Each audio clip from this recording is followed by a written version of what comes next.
আসসালামু আলাইকুম। Professor doctor Nasiruddin Kajal, urologist and andrologist. এখন কথা বলবো, একটা রোগীর যদি প্রস্রাব বন্ধ হয়ে যায় তাহলে কি করবেন? তার আগে এটাও জেনে নেন যে প্রস্রাব বন্ধ হয়ে গেলে আর কি করবেন না। সাধারণ মানুষের মধ্যে একটা ধারণা আছে, প্রস্রাব বন্ধ হয়ে গেছে, বেশি করে পানি খাওয়ান, বেশি করে পানি খাওয়ালে প্রস্রাবের চাপ হবে, প্রস্রাব হয়ে যাবে। প্রথম এটা ভুল ধারণা। রোগীর প্রস্রাব বন্ধ হয়ে গেছে, প্রস্রাব বেরি হচ্ছে না, আপনি যে বেশি করে খাওয়ান তাহলে তো আরো বেশি প্রস্রাব তৈরি হবে, তাহলে তো রোগী আরো বেশি কষ্ট পাবে। আবার কিছু কিছু লোকের বা কিছু ঔষধ দোকানদারের কিছু ধারণা আছে, প্রস্রাব বন্ধ হয়ে গেছে একটা ল্যাসিক্স ট্যাবলেট খাওয়াই দেন, মানে যে ঔষধগুলো প্রস্রাব তৈরির পরিমাণটা বাড়াবে। এটাও ভুল ধারণা, এটাও করবেন না। আর কি করবেন না, রোগীকে সাহস দিবেন, রোগীকে আরো প্যানিক করবেন না, এমন কিছু বলবেন না রোগী আরো অস্থির হয়ে যায়। এই জিনিসগুলো করে কি করতে হবে? প্রথমে রোগীকে বললাম আশ্বস্ত করবেন, পানি খাওয়াটা কমাই দিতে বলবেন, অস্থিরতা কমাইতে বলবেন। রোগীকে বলবেন যে আপনি ঠান্ডা মাথায় ওয়াশরুমে যান, গিয়ে একটু কোমরে বসেন, রিল্যাক্স হন, নিচের অংশটুকু রিল্যাক্স করেন। যদি এতে প্রস্রাব না হয় আপনার ট্যাপটা ছেড়ে দেন, দেখেন ওই শব্দে প্রস্রাব হয় কিনা। যদি না হয় তাহলে আর কিছু করার দরকার নেই,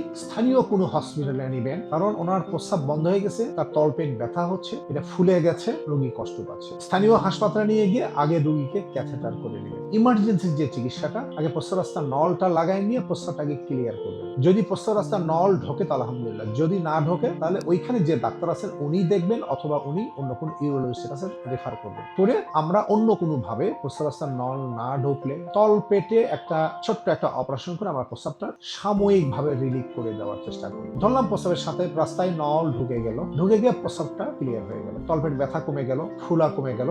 দেখবেন আরেকটা যেটা আপনারা করেন, হওয়ার পরপরই অনেকে দেখবেন নলটা আবার খুলে দিলেন, অথবা রোগী বলে আমাকে নলটা এখন খুলে দেন। এই কাজটা কখনো করা যাবে না। নলটা যে খুলবেন, যে কি কারণে আপনার প্রস্রাবটা বন্ধ হয়েছিল সেটা তাকে বের করতে হবে। সেটা বের করে সেই প্রবলেমের যদি চিকিৎসা করে নলটা খোলা হয় তাহলে আপনি ভালো থাকবেন। আদারওয়াইজ আপনি নল খুলে দিবেন, দেখবেন আপনি আবার প্রস্রাব বন্ধ হয়ে যাবে, তাহলে আবার ওই জিনিসটা রিপিট হইল, আবার নল লাগাইতে হবে, তখন মানে ক্যাথেটার করতে হবে। সো সাধারণভাবে যেটা কথা, প্রস্রাব বন্ধ হয়ে গেলে অস্থির হবেন না, পানি বেশি খাবেন না, টেনশনে থাকবেন না, অন্য কোনো ওষুধ খাবেন না, স্থানীয় কোনো হসপিটাল অথবা ইউরোলজিস্টের কাছে যাবেন, সুন্দর করে প্রস্রাব রাস্তায় একটা ক্যাথেটার সেট করে নেবেন, পেইন কমে যাবে, ফুলা কমে যাবে, প্রস্রাব আর থাকবে না, প্রস্রাবটা হয়ে গেল। তারপর ডাক্তার কিছু পরীক্ষা দিবে, দিয়ে রোগটা ধরা পড়লে সেই রোগের একটা ফাইনাল চিকিৎসা করে নলটা খুলতে হবে। এগুলো যদি করেন তাহলে প্রস্রাব বন্ধ হয়ে গেলে ভালো একটা চিকিৎসা পাবেন, নিজের কষ্টটা দূর হবে, আপনি ভালো থাকবেন। ধন্যবাদ।